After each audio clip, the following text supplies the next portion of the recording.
বেশি বেশি গাছ লাগানো। কি লাগানো? বেশি বেশি গাছ লাগানো। গাছ লাগালে উপকার কি? আল্লাহ সুবহানাহু ওয়া তাআলা গাছের কথা বলতেছেন, ইন্নাল্লাহা ফালিকুল হাব্বি ওয়ান নাওয়া, নিশ্চয় আল্লাহ সুবহানাহু ওয়া তাআলা শস্য বীজ এবং আটি বিদীর্ণকারী। গাছের কথা আল্লাহ সুবহানাহু ওয়া তাআলা বলতেছেন।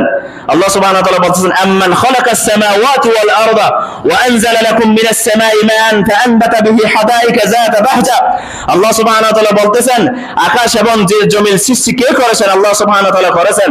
বলতেছেন, আমি এই আকাশ থেকে তোমাদের জন্য পানি বর্ষণ করি, এই পানি বর্ষণের মাধ্যমে তোমাদের জন্য উদ্যান রাজি সৃষ্টি করি, এবং এই উদ্যান রাজির মধ্যে মা কানা লাকুম আন তুনবিতু শাজারাহা, তোমাদের কারো কোনো পাওয়ার নেই এই উদ্যান রাজির ভিতর থেকে গাছ উঠানো। এটার পাওয়ার কার? আল্লাহ সুবহানাহু ওয়া তাআলা বলেন, ইলাহু মা আল্লাহ, আল্লাহ ছাড়া কি কোনো ইলাহ আছে এই গাছগুলো তোলার? আল্লাহ সুবহানাহু ওয়া তাআলা গাছের কথা কোরআন শরীফের জায়গায় জায়গায় বলেছেন। শুধু একটা না, গবেষণায় দেখা গেছে একটা গাছ 50 বছরে যে উপাদান ও সেবা দিয়ে থাকে তার আর্থিক মূল্য 40 লক্ষ টাকা। কয় লক্ষ টাকা? 40 লক্ষ টাকা। শুধু এটাই না, একটা গাছ 60 পাউন্ডের বেশি ক্ষতিকারক গ্যাস শোষণ করে।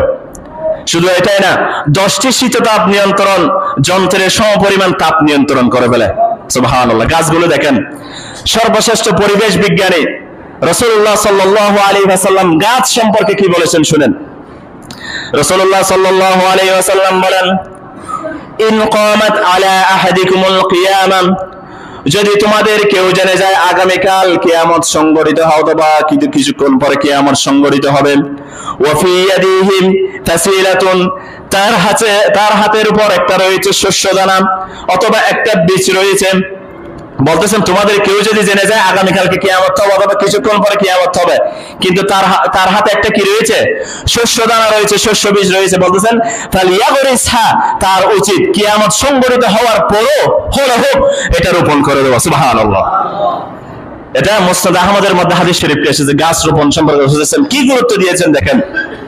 রাসূলুল্লাহ সাল্লাল্লাহু আলাইহি ওয়াসাল্লাম বলতেছেন গাছ রোপণ সম্পর্কে, মা মিন রাজুলিন ইয়াগরিসু গরসান, কোন ব্যক্তি যখন কোন গাছ রোপণ করে, ইল্লা কাতাবাল্লাহু মিনাল আজরি কদরা মা ইয়াখরুজু মিন সামারি যালিকাল গিরাস, এই গাছ থেকে যত ফল ফলাদি হবে, এই ফল ফলাদি থেকে যদি কোনো পশু পাখি খায়, কোনো মানুষ খায়, তদুরূপ একটা সওয়াব অংশ আল্লাহ সুবহানাহু ওয়া তাআলা গাছ রোপণকারীর উপর দিয়ে দিবেন। সুবহানাল্লাহ।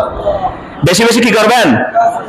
বলতেছেন, মা মিন মুসলিমিন ইয়াগরিসু গরসান, যখন কোন মুসলমান ব্যক্তি যখন কোন গাছ রোপণ করে, ওই গাছ থেকে যত শস্য দানা হবে, ওই শস্য দানা থেকে ফলমূল থেকে যতগুলো পাখি খাবে, যত মানুষ সেখান থেকে ফল খাবে, ততটুকু সওয়াব আল্লাহ সুবহানাহু ওয়া তাআলা গাছ রোপণকারীকে পৌঁছে দিবেন। সুবহানাল্লাহ।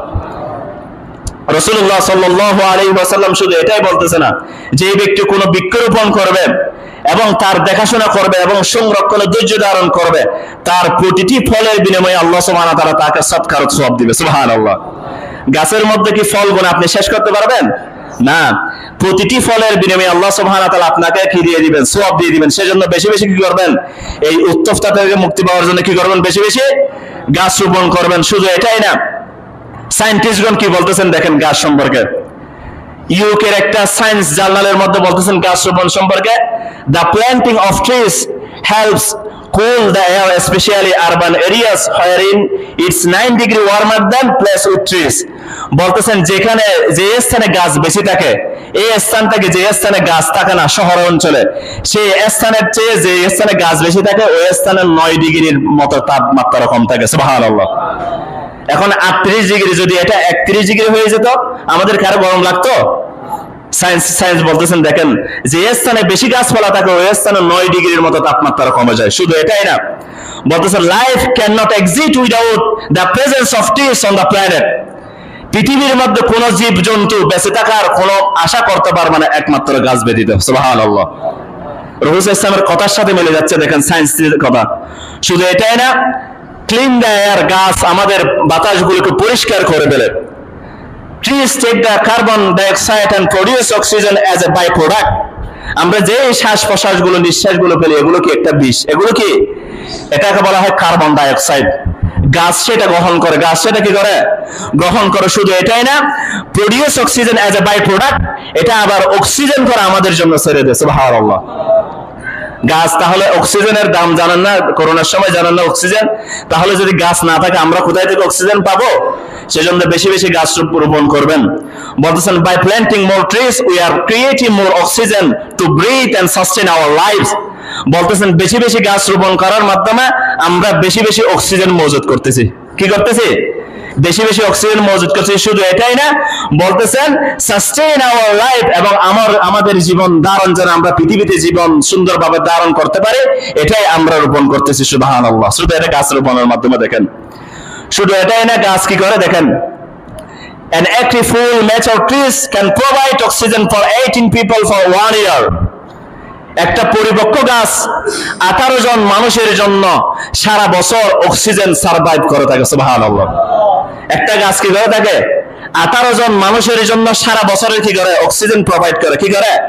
অক্সিজেন প্রোভাইড করে। সায়েন্টিস্টদের কথা। শুধু এটাই না, প্রোটেক্ট দ্য ওজোন লেয়ার। যত গাছ রোপণ করবেন আমাদের যে ওজোন লেয়ার রয়েছে ওটা গাছের মাধ্যমে ওটা প্রোটেক্ট থাকে। ওজোন লেয়ার বলা হয় আমাদের ঠিক উপরে শত শত মাইল উপরে আল্লাহ সুবহানাহু ওয়া তাআলা একটা ওজোন স্তর সৃষ্টি করেছেন, যে ওজোন স্তরের মাধ্যমে সূর্যের উত্তপ্ত আলোগুলো এখানে চাকুনি দিয়ে আমাদের এখানে চলে আসে। যখন গাছ কেটে ফেলবো আমরা বেশি বেশি, ওজোন লেয়ারের উপর কার্বন ডাই অক্সাইড উঠে উঠে উঠে বিষগুলো উঠে, গাছ যদি না থাকে এগুলো কেউ খেতে পারবে? কার্বন ডাই অক্সাইড গুলো এই ওজোন লেয়ারটা দুর্বল করে দেয়। কি করে দেয়? ওজোন লেয়ারটা দুর্বল করে দেয়। সায়েন্টিস্ট বলতে শুধু গাছের কাটে না, protect the ozone layer from ultraviolet race. সেটাকে বলা হয় অতিবেগুনি রশ্মি, আল্ট্রাভায়োলেট রেস। অতিবেগুনি রশ্মিগুলো ওজোন লেয়ারের মাধ্যমে চাকুরি হয়ে এখানে চলে আসে। যদি গাছ না থাকে তাহলে সেগুলো আবার উপরের দিকে উঠে কার্বন ডাই অক্সাইড হয়ে ওজোন লেয়ারকে দুর্বল করে দিবে। তখন সূর্যের আলোগুলো যখন সরাসরি চলে আসবে, মানুষের শরীরের মধ্যে, সমস্ত পশুপাখির শরীরের মধ্যে ক্যান্সার হতে থাকবে। নাউযুবিল্লাহি মিন যালিক। তাহলে রফিস ইসলামের কথা এবং সায়েন্টিস্টদের কথা মিলে গেছে না? গাছের আরো অনেক উপকার রয়েছে, এগুলো বলে শেষ করা যাবে না। সেজন্য আপনার বাড়ির আশেপাশে গাছ রোপণ করবেন। আপনার ছাদে